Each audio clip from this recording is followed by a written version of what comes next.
Materi terkait verbal analytics. Saat ini kita akan sedikit lebih naik level nih, yaitu verbal analytics kompleks.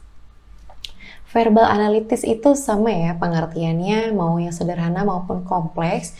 Pada intinya kita akan menganalisis informasi yang nantinya akan diberikan pada soal untuk dapat ditarik kesimpulan. Lalu apa perbedaannya antara verbal analytics yang sederhana dengan verbal analytics yang kompleks? Nah, pada verbal analytics yang sederhana, setiap subjek dapat diurutkan dari nilai yang paling besar ke nilai yang paling kecil. Lalu di verbal analytics sederhana yang sudah kita pelajari sebelumnya, itu kita dapat membuat urutan dalam satu garis linear yang lurus. Namun untuk verbal analytics kompleks ini sedikit berbeda teman-teman.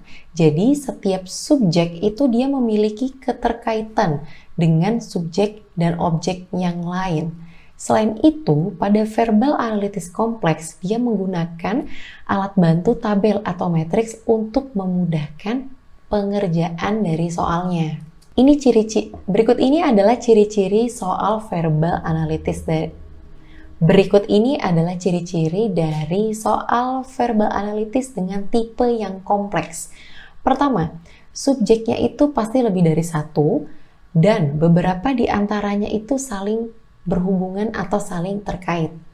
Yang kedua, biasanya soalnya berkaitan dengan penjadwalan atau pembagian hak atau skema-skema yang subjeknya itu saling bersinggungan.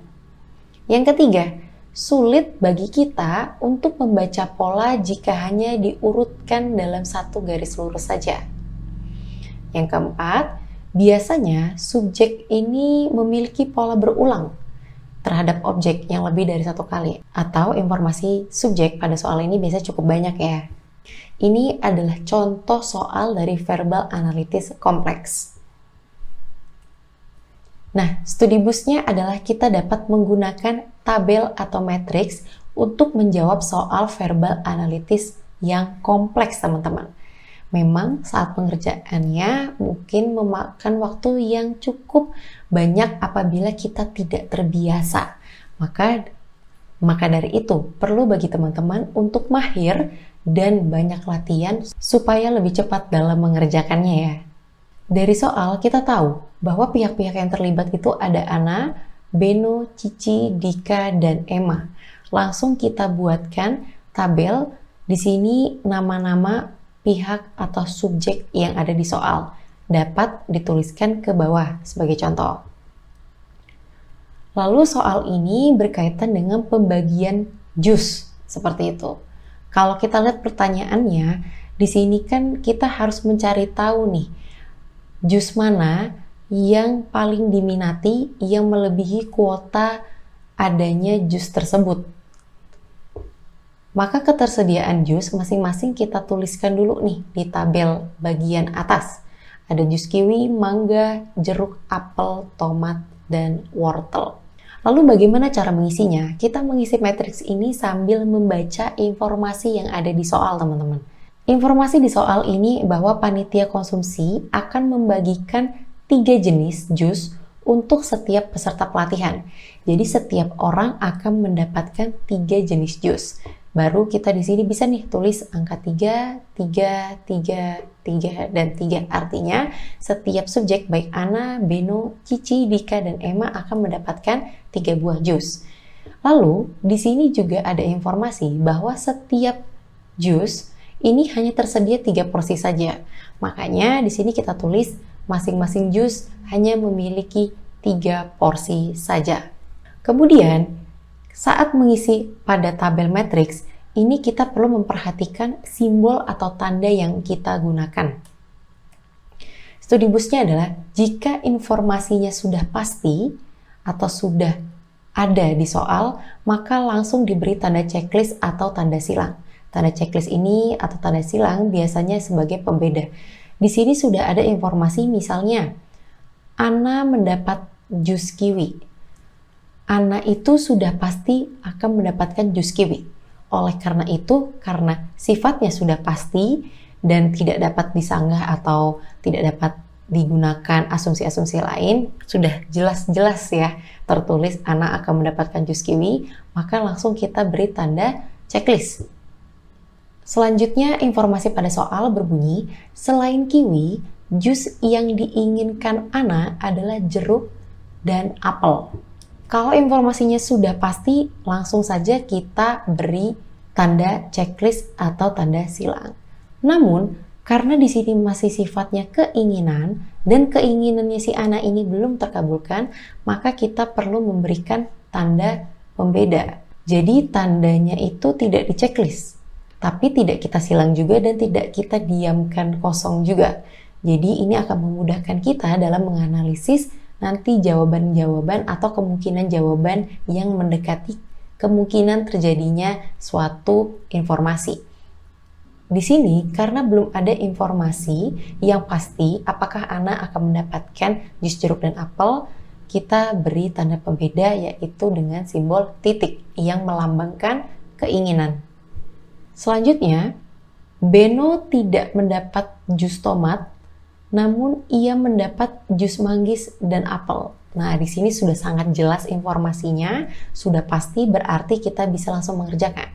Karena Beno tidak mendapat jus tomat, kita silang di bagian tomat, namun ia mendapat jus manggis dan apel. Kita centang di bagian manggis dan di bagian apel.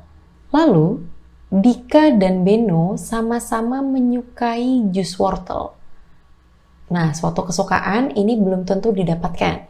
Tadi sudah kita sepakati bahwa tanda pembeda untuk keinginan atau kesukaan itu sebagai tanda titik. Makanya kita beri tanda pembeda di Beno itu di jus wortelnya kita beri tanda titik dan di bagian Dika juga kita beri tanda titik.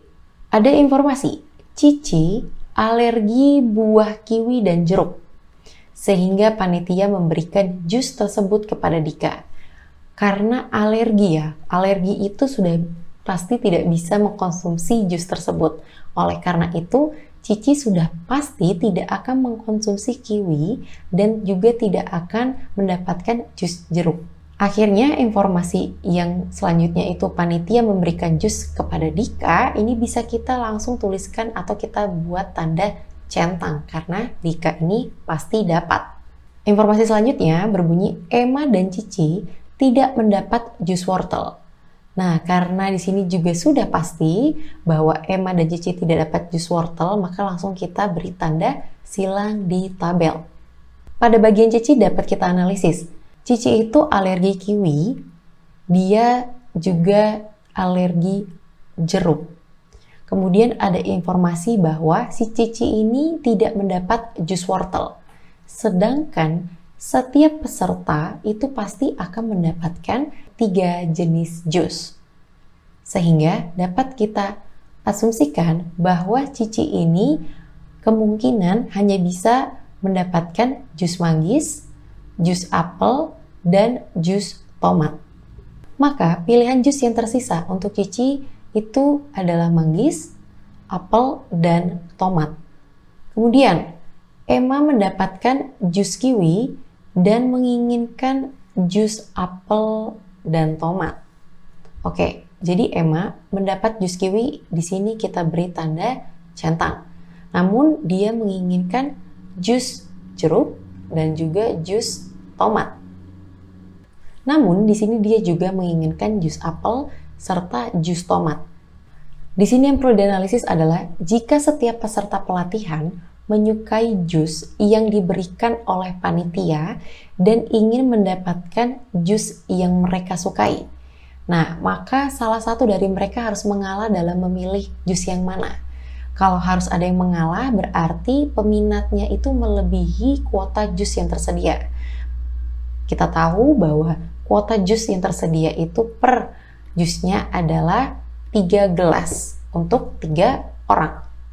Kalau kita lihat di tabel, ternyata jus apel itu kan hanya tersedia 3 gelas. Karena Beno sudah pasti mendapatkan jus apel, berarti kuotanya itu tersisa 2 lagi dari 3. Sementara itu, peminat atau peserta yang menyukai jus apel ada 3 orang. yaitu si Ana, si Cici, dan si Emma.